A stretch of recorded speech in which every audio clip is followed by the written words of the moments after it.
자, 안녕하세요. 이번 수업은 어, 저번 시간에 우리가 응력과 이제 변형률에 대해서 얘기를 했었는데 그 중에 이제 변형률까지 좀 살펴봤었는데요. 여기서부터 다시 진행하도록 그렇게 하겠습니다. 페이지로는 88페이지 정도 됩니다. 그래서 이제 어떤 재료에 이제 하중이 가하게 되면 이제 변형량과 그 다음에 이제 원래 원래 치수가 있을 텐데 그 원래 치수와의 비를 우리는 이제 변형률이다라고 얘기를 한다라고 얘기를 했었죠. 그러니까 재료에 이제 하중이 가해져서 이제 변형이 이루어지는 거죠. 그거를 이제 변형량이라고 얘기를 하고요. 그 다음에 원래 치수 값이 있을 텐데 그거하고 변화된 값하고의 비를 우리는 이제 변형률이다. 이렇게 이 수식으로 이제 표현을 할 수 있다라고 하는 거죠. 그래서 변형률에는 어떻게 이제 하중을 받느냐에 따라서 달라지겠죠. 그래서 세로 변형률, 그 다음에 이제 가로 변형률, 그 다음에 전단 변형률, 이런 식으로 나눠지더라 라고 하는 거예요. 주로 이제 세로나 가로, 전단 뭐 이런 형식으로 이제 변형이 일어난다고 보시면 될 것 같고요. 그래서 이제 어쨌거나 그 재료에는 이제 재료에 이제 외력이 가해지면 주로 내부에 이제 응력이라는 게 이제 발생을 하게 되고요. 재료라고 하는 건 뭐 여러 가지 재료가 있겠죠, 당연히. 그래서 그 재료에 외부에서 이제 힘을 가해지게 되면 내부에도 버티려고 하는 그런 이제 응력이 이제 발생을 하게 되는데 어, 그 힘의 균형에 따라서 이제 재료가 변형을 이제 하게 되고요. 그래서 재료를 구성하고 있는 결국은 이제 원자나 이제 분자의 상태가 분자의 이제 상대적인 이제 위치가 변화를 일으키면서 변형이 일어나는 형태를 갖게 되죠. 그래서 우리가 원래 이제 물리 쪽에서 이제 원자와 이제 분자 핵 뭐 이거에 대해서 우리가 배우잖아요. 거기에도 보면은 어느 물질에 이제 에너지를 가하게 되면 그 에너지에 따라서 에너지를 어떻게 받느냐에 따라서 이제 그 원소들이 어떻게 변하는지를 우리가 이제 알 수 있게 되죠. 그거하고 유사하다고 보시면 돼요. 결국은 재료도 원자나 이런 분자나 이런 걸로 이루어져 있기 때문에 그 변형이 이제 일어나고 있는 거고 그래서 이제 외형이나 이런 것들이 변화가 되는 거죠. 부서지거나 타거나 뭐 여러 가지 등등 현상들이 일어나게 되는 거죠. 그래서 이제 이 변형된 양은 결국은 이제 물체의 크기에 따라서 달라지겠죠. 이건 뭐 당연한 거고요. 그리고 같은 이제 응력이 발생하는 경우에도 이제 큰 물질일수록 이제 양이 더 커지게 되는 그런 특징을 가지고 있다. 변형량이 현형량이 아니고 변형량인데 좀 틀렸네요. 변형량이 이제 커진다라고 하는 거죠. 그래서 변형량과 그 다음에 이제 원래 치수와의 비를 우리가 정의해서 사용을 하게 되고 그 다음에 변형률이라고 하는 거는 차원이 없이 무차원량으로 표시를 한다 라고 하는 겁니다. 어떻게 보면 상당히 중요한 의미를 갖고 있죠. 변형률이라고 하는 거는 그래서 이제 그 앞전에 변형률은 세 가지가 있다고 했는데 세로 변형률, 가로 변형률, 뭐 전단 변형률 이렇게 있다고 했는데 그 중에 이제 세로 변형률을 좀 살펴보면 세로 변형률이라고 하는 거는 그 재료에다가 우리가 축 방향으로 축이 있는 방향으로 이제 수직 하중을 가한다는 거죠. 그래서 그때 이제 일어나는 축 방향의 변형량을 우리가 재료의 처음 길이로 이제 나누는 것을 우리는 이제 세로 변형률이다. 뭐 혹은 수직 변형률이다. 이렇게 얘기를 한답니다. 그러니까 결국은 재료의 그 처음 길이가 이제 달라진다는 거죠. 왜 축방향으로 해서 우리가 이제 하중을 가하니까 형태가 이제 변화가 일어나는 거예요. 여기 지금 그림에서도 보여주고 있듯이 축방향으로 해서 우리가 가로 방향 변형이 이루어지고 있는 거죠. 그래서 얘를 이제 옆으로 당기면 점선처럼 이제 늘어나게 되고, 그죠? 원래 폭이 이거였는데 이제 줄어드는 그런 형태가 된 거죠. 길이는 이제 길어졌고요, 그죠? 이 경우는 이제 힘이 안쪽으로 밀린 거예요. 그러면 원래는 이건데 사이즈는 커지고 더 두꺼워지는 이런 현상이 일어나겠죠. 그래서 힘을 어떻게 주느냐에 따라서 그 물체의 형상이 변화가 일어나는. 그래서 얘는 이제 수칙 세로축 그 세로의 이제 형태로 변형률을 가지고 있는 그런 구조를 갖고 있다. 수직적으로 변형이 일어나서 결국은 이제 수직 변형률이다. 이제 이렇게 얘기도 한다라고 하는 거죠. 그래서 이제 그 어떻게 보면은 거기 거기 그 페이지에 그 수식이 나와 있는데 이 수식이죠. 요 세로 변형률이라고 하는 거는 결국은 재료의 처음 길이가 중요한 거고요. 재료의 처음 길이. 여기서 이제 L로 표현했죠. 그러니까 L 제로죠. L 제로. 그죠? 여기 이제 L 제로. 얘 모델이든 얘 모델이든 이제 L 제로, 그러니까 L 제로가 이제 기본 원래 길이가 되는 거죠.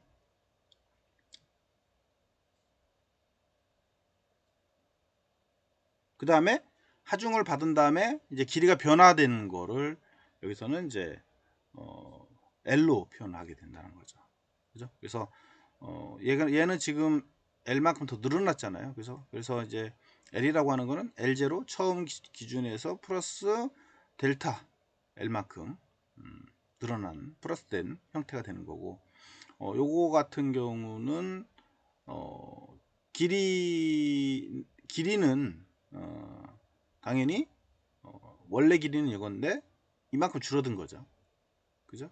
근데 이제 이 높이 부분이 이제 변화를 갖게 되더라. 얘도 마찬가지고요. 그래서 이제 그거를 수식으로 표현하면 변화를 보면 원래가 L 제로였고, 그죠? 그 다음에 변형된 거에 이제 L 마이너스 L 제로가 되더라. 변화율이에요, 변화율. 이게 변화율은 결국은 요 수식에서 왔을 거 아니에요, 그죠? 우리가 여기에 지금 현재 델타니까 델타 변화량이라고 하는 거는 길이의 변화는 결국은 뭐예요? L에서 그 다음에 L0를 빼면 되더라. 이렇게 되겠죠, 그죠?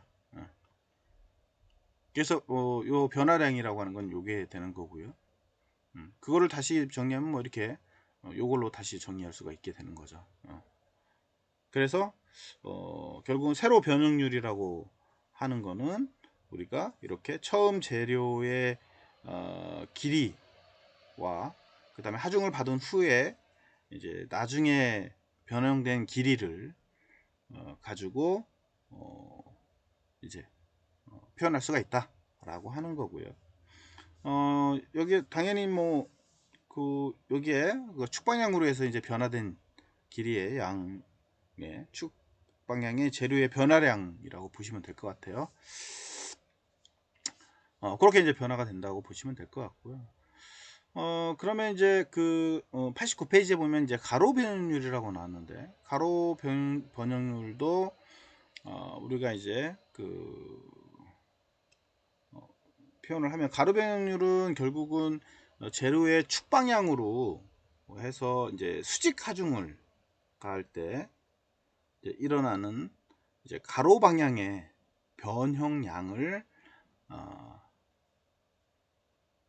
가로의 방향의 처음 치수로 나눈 것을 우리는 이제 가로 변형률이다. 혹은 횡방향 변형률이다. 이렇게 따진다는 거죠. 그래서 이렇게 변화되는 거하고 이렇게 변화되는 거하고 가로하고 세로하고, 우리가 이제 저번에 얘기했던 것처럼 가로는 이렇게 이게 가로라겠죠. 그 다음에 세로는 밑으로 내리는 거니까 이게 세로예요. 그래서 이쪽 변화량이냐 이쪽 변화량이냐 이제 이거를 보는 거죠. 그래서 이제 가로축 변형률이니까 이렇게 이제 변형률을 봤을 때 여기서 이제 이 D가 원래 길이는 D0인데, 그죠? D0인데 거기에 변화된 게 요 D만큼 줄어들었죠. 힘이 이제 이쪽으로 당겼으니까, 그죠? 이 힘이 이쪽으로 이제 당긴 거예요. 그랬을 때 이제 요 변화가 생기겠죠, 당연히. 그래서 이때도 원래의 높이, 가로축 높이에 따라서 힘을 받아서 이제 이 높이에 따라서 변화량이 생기겠죠. 이만큼 이렇게 이제 원래는 이거고 이제 줄어든 건 이거니까, 그래서 이렇게 이제 똑같이 표현을 할 수 있는 거죠. 그 다음에 길이하고 결국은 뭐다, 위에, 그러니까 이쪽 가로와 세로축으로 힘을 줬을 때 변화가 어떻게 일어나는지를 표현하기 위한 비율이다, 이렇게 생각하시면 될 것 같습니다.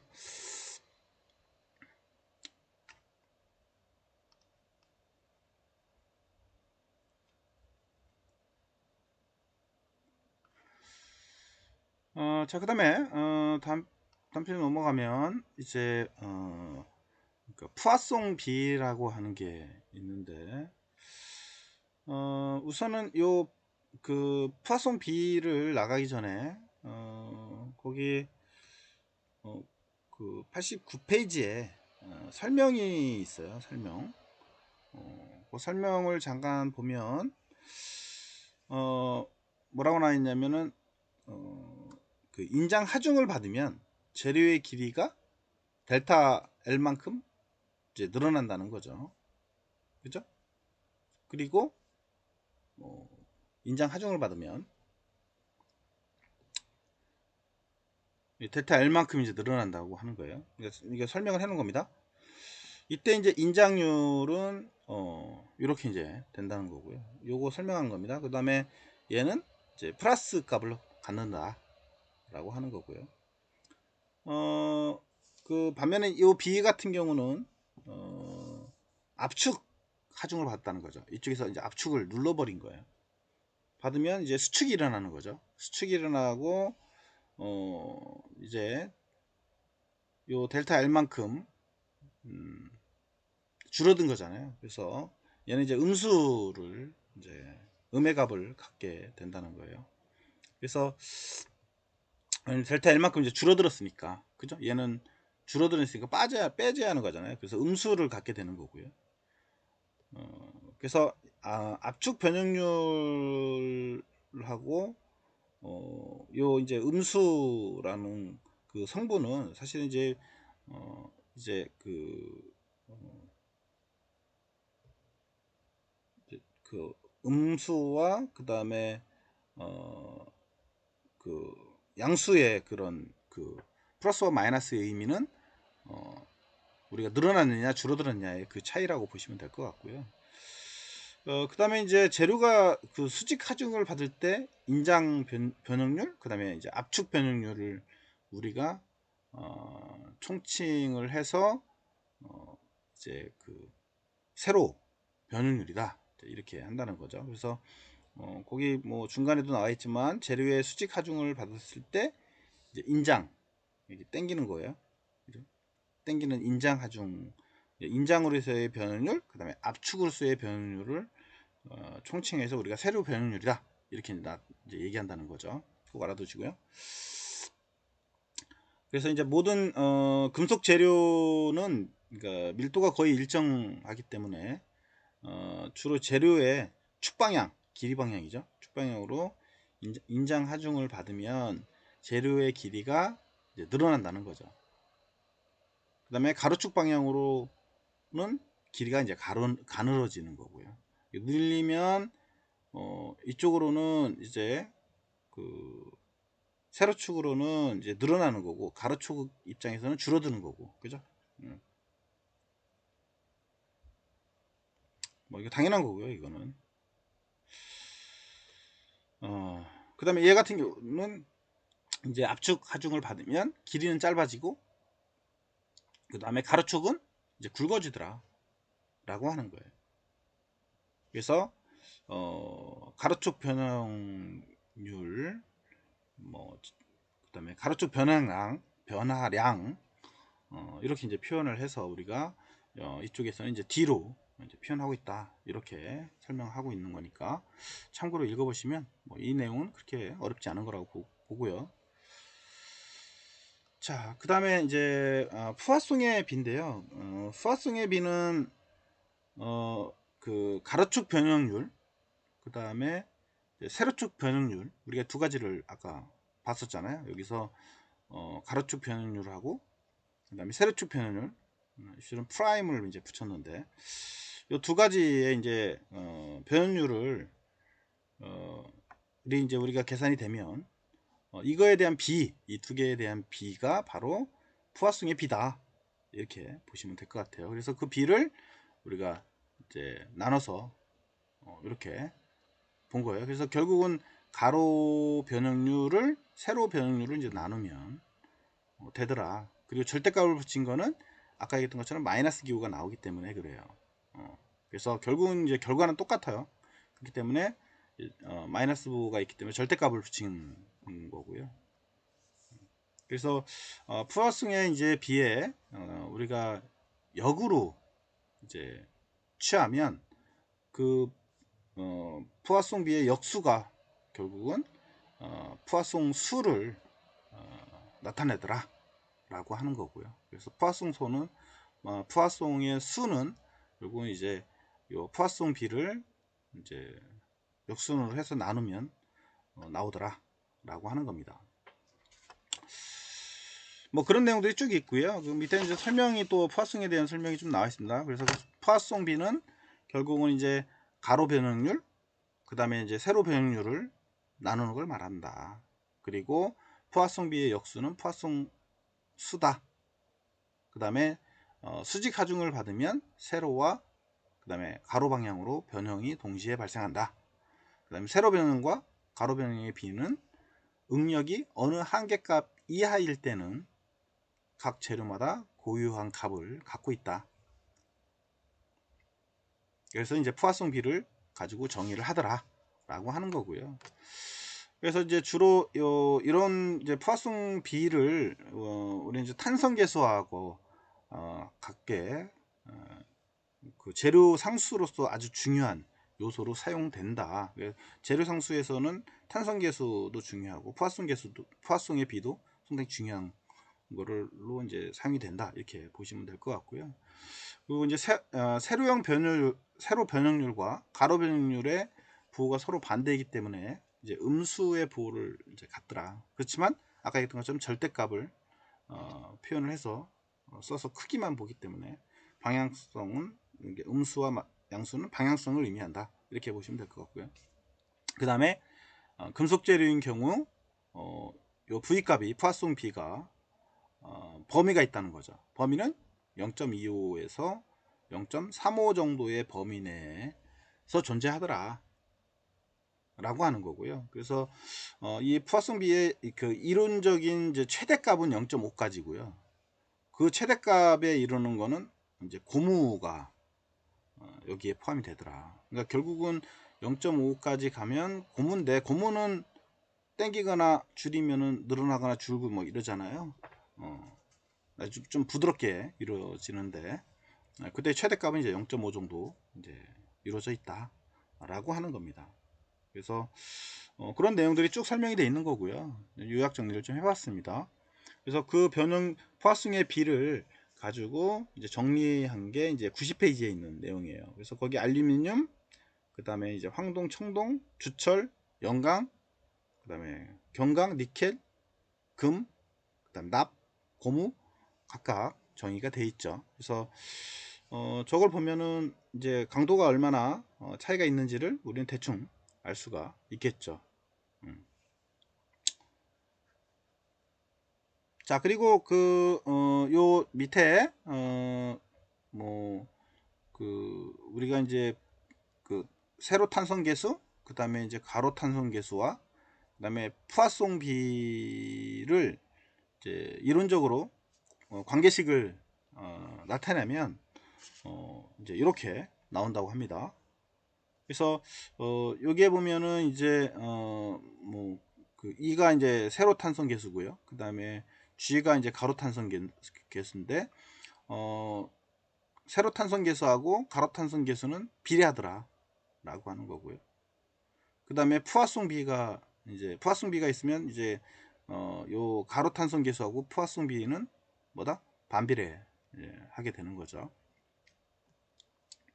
그래서 이제 이 관계식을 보면 우리가 이제 알 수 있는 게 요 푸아송의 B가 0보다 크다라고 했을 때 거의 이제 2를 곱하잖아요. 그러니까 우리가 이제 여기에 이 값을 기준으로 보면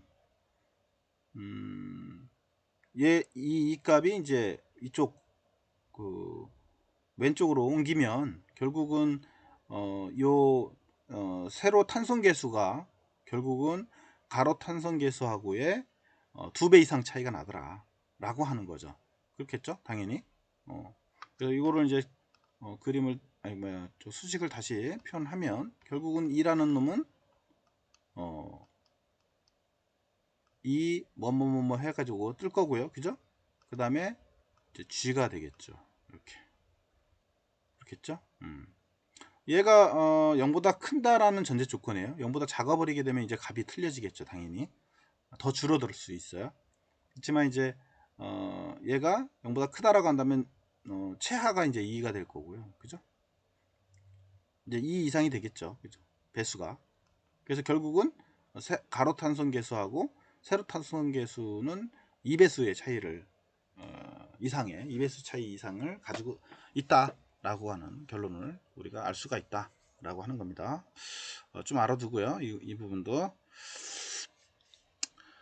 자, 그래서 이제 요 그 탄성 계수라고 하는 거하고 푸아송에 비하고는 아주 유연한 관계를 가지고 있고요. 그 다음에 아까 앞전에 우리가 배웠던 이제 세로나 가로의 탄성 계수의 그런 차이도 그 중요한 요 그 변형률을 그 확인할 수 있는 중요한 요소다 이렇게 이제 알고 계시면 될 것 같습니다.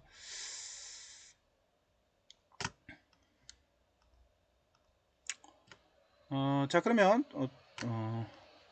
조금 쉬었다가 전담 변형률로